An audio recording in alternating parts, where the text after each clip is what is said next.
जय हिंद दोस्तों। होज अध्याय के दूसरा टॉपिक में आपका स्वागत है और डे हमारा 5वां रहेंगे। तो चलिए फायर होज के बारे में जानते हैं। तो फर्स्ट क्वेश्चन की ओर बढ़ते हैं। पहला क्वेश्चन, होज की देखभाल एवं रख रखाव। आंसर हो जाएगा होज की देखभाल एवं रख रखाव निम्नलिखित हैं। पहला, खुरदेदार ज़मीन पर न बिछाना चाहिए। दूसरा, छत से होज को नहीं गिराना चाहिए। तीसरा, उपयोग करके होज को अच्छी तरह से सुखाकर लपेट कर रखना चाहिए। चौथा, होज पाइप की कटीली झाड़ियों पर कभी नहीं बिछाना चाहिए जिससे होज पंचर होने का डर रहता है। पाँचवा, होज पाइप को आग के ऊपर से नहीं बिछाना चाहिए।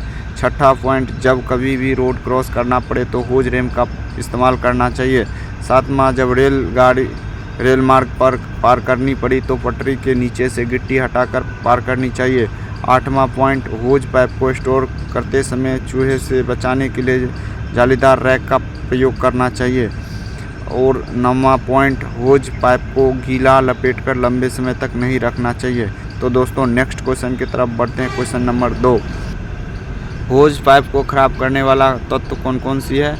आंसर हो जाएगा पंप या हाइड्रेंट को झटका के साथ नहीं खोलना चाहिए जिससे होज पाइप को सीधा होने का मौका नहीं मिलता और पाइप फट जाता है। दूसरा, कुतरन, होज पाइप को चूहे से बचाने के लिए हमेशा जालीदार रैक का प्रयोग करना चाहिए। तीसरा क्वेश्चन, होज की टेस्टिंग कितना केजी पर किया जाता है। हाइड्रोलिक टेस्टिंग के दौरान 23.5 केजी के दबाव से 1 मिनट तक प्रेशर बनाए रखा जाता है। जब हम होज का टेस्टिंग करते हैं तो 23.5 केजी के प्रेशर देते हैं। नेक्स्ट क्वेश्चन, क्वेश्चन नंबर 4, होज की हाइड्रोलिक ब्लास्टिंग प्रेशर कितना केजी है। इसका सही आंसर हो जाएगा 30 केजी पर सेंटीमीटर स्क्वायर इसका ब्लास्टिंग प्रेशर है। Next question, question number 4, fire service में होज का टेस्टिंग कितने दिनों के बाद किया जाता है। आंसर हो जाएगा फायर डिलीवरी होज पाइप को 12 महीने के अंतराल में हाइड्रोलिक परीक्षण करते हैं। नेक्स्ट क्वेश्चन, क्वेश्चन नंबर 5, होज रील होज क्या है। आंसर, होज रील होज रबड़ या पीवीसी की 1 इंच मोटा पाइप है। इसके बीच की छेद 20 mm होता है। इसकी लंबाई 20 मीटर से 60 मीटर आदि की होती है जिसे एक लोहे के रील में लपेट कर रखा जाता है।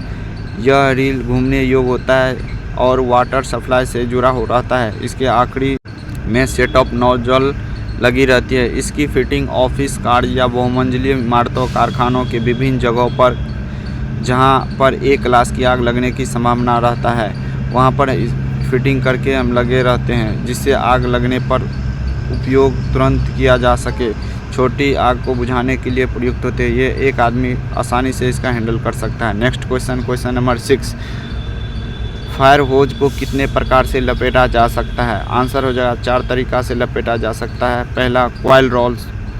दूसरा, फ्लैकिंग रोल। तीसरा, फिगर ऑफ 8। चौथा, Dutch roll. First, coil roll.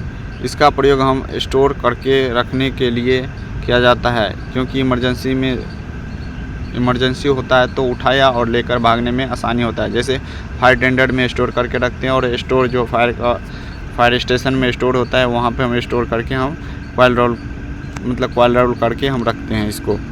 दूसरा आता है फ्लैकिंग रोल। फ्लैकिंग रोल जहाँ पर स्टैंड बाय रहते हैं उस जगह पर हम इसका प्रयोग करते हैं।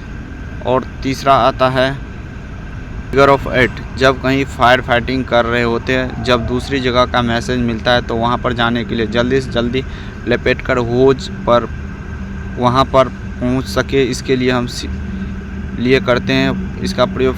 और सीढ़ी पर चढ़ने के लिए इस रोल का प्रयोग करते हैं जैसे आप इस इमेज के माध्यम से जान रहे होंगे कि कैसे लपेटा जाता है। नेक्स्ट आता है 4, डच रोल।